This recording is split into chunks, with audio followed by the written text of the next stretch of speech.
So now I've finished the final season of Breaking Bad.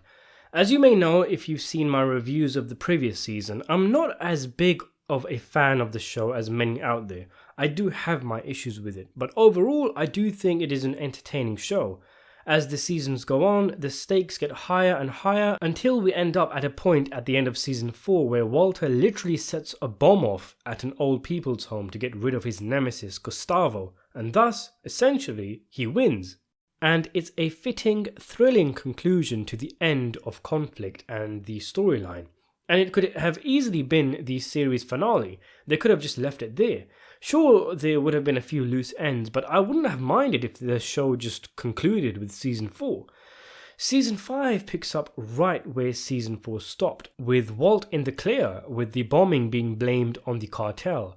And now that Walter's enemy is dead, he is free to leave the criminal lifestyle with all of the wealth he has accumulated. His wife Skylar, so often berating him and punishing him for the life he's chosen to pursue, now essentially lives in constant fear of him, afraid for herself and her children, not knowing her husband, not knowing to what length he is able to go to achieve his goals. She falls into something of a state of depression, which climaxes with an explosive fight with Walt, similar to Jesse, who develops PTSD after he has to shoot Gale. It's become something of a running trend seeing Jesse get into extreme situations, and given he isn't someone comfortable with murder and has a soft spot for children, often falling into a loop of depression, drug abuse and alcoholism. So you kind of get to a stage where you're rooting for him just to clean himself up and get out of the game, which he wants to do. Ironic then, that it's Walter of all people who pulls him back in, as he does Mike, Gus's former enforcer, who comes very close to killing Walter after the events of season 4. Instead, Walter convinces the duo to join him and restart the meth labs, only this time they will be in control.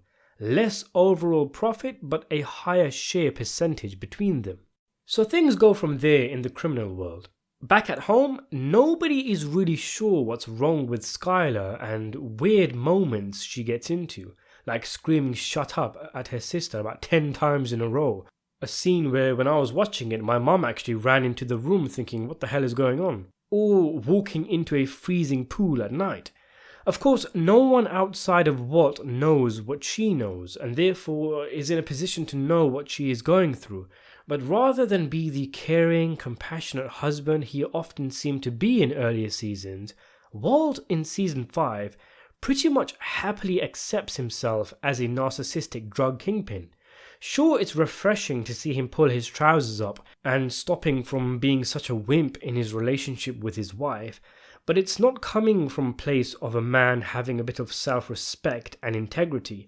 Rather, he has unapologetically and shamelessly absorbed his Heisenberg persona, with him now at a stage where he doesn't even bother with the "I did everything for my family" excuse.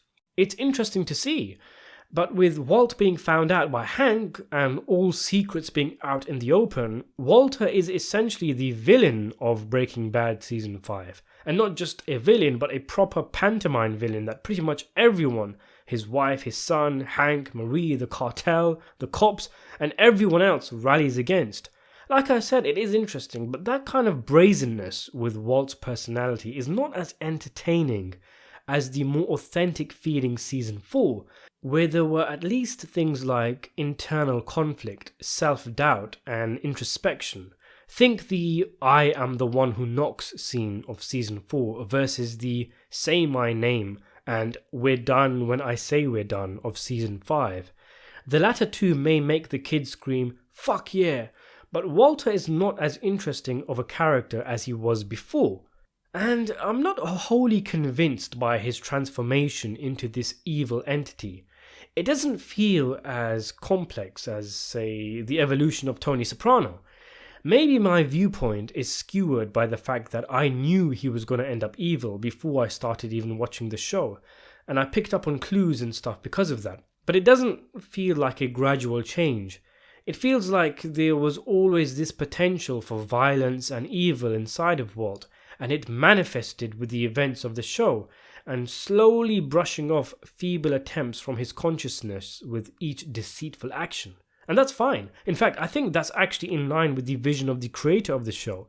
It reminds me of a great quote from Ali ibn Talib that authority, power, and wealth do not change a man, they only reveal him. With that being said, the transformation from Walter to Heisenberg sometimes felt clunky. I mean, he'd be acting normally, and then when someone said something he didn't like, he'd pull out his poker face, get up close and personal, and growl out a suitable retort. It was almost like he was bipolar or something, like there's two different Walters. And then there's his pseudo confession tape with Oscar-worthy acting. The fact that he goes from a guy who lucks out and manages to just about get out of a hairy situation to simply being 10 steps ahead of everyone and an impeccable mastermind. It's like the guy's become a magician all of a sudden.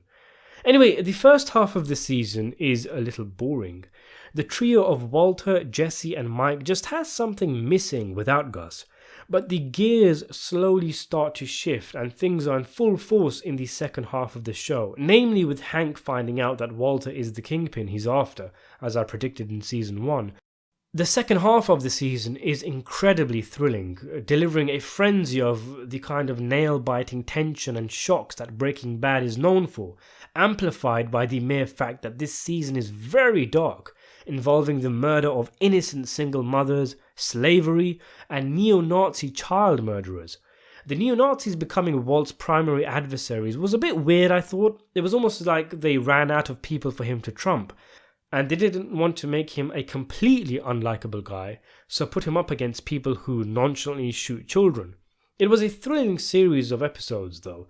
I don't think I finished a season of television as quick as I did season 5 of Breaking Bad, constantly wanting to know what happened next.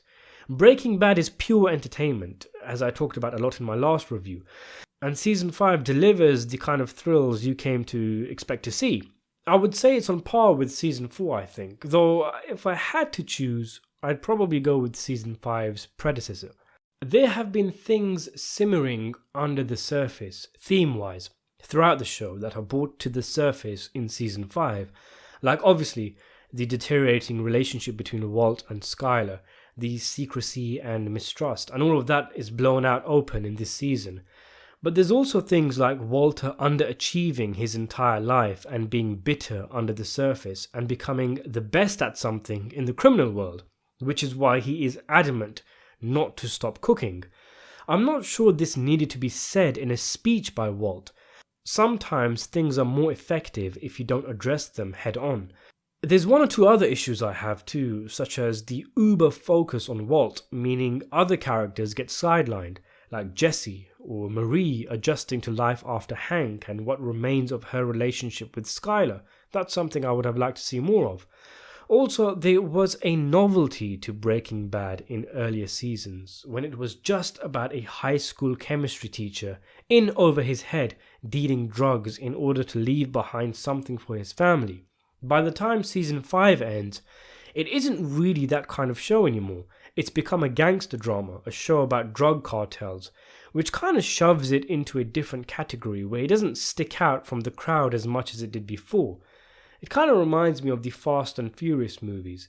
The first one, though I wasn't a very big fan of it, I appreciated the novelty because it was about street racing and doing up cars and all of that kind of stuff. People who have an interest in that niche would enjoy that film. But fast forward to Fast 5, which is supposed to be the best one, and by that point it's kind of lost what it was originally about, and it's just another action film, another cops and robbers flick, another heist movie. It's pushed itself into a category where there are much better movies of that nature around. With that said, season 5 is very exhilarating and a banger of an ending to the show. Maybe it was so much of a banger that it actually affected people's retrospective opinion of the show. I have this theory that you can trick an audience into thinking they've watched a good movie by ending it really well, so they forget just how bad the first and second act were. And I'm not saying Breaking Bad does that, but when I see so many people calling Breaking Bad the best show ever made, and simultaneously saying, oh, hang on, you need to plow through season 1 to get through the good stuff, maybe season 2 to get to the good stuff, season 3 even. It does make me think, is it a case of a show climaxing on an exciting note dialed up to 11 and people subsequently forgetting how many dry, dull and repetitive scenes Breaking Bad has? I don't know. In any case, thinking back, I do miss the characters, the world, the White family, and all the funky villains and side characters that popped up along the way. It is a show I enjoyed and had a good time with, and I definitely plan on watching the movie they released a few years later, and Better Call Saul somewhere down the line. Thanks for watching, and if there's a series you want me to check out next, let me know in the comments below.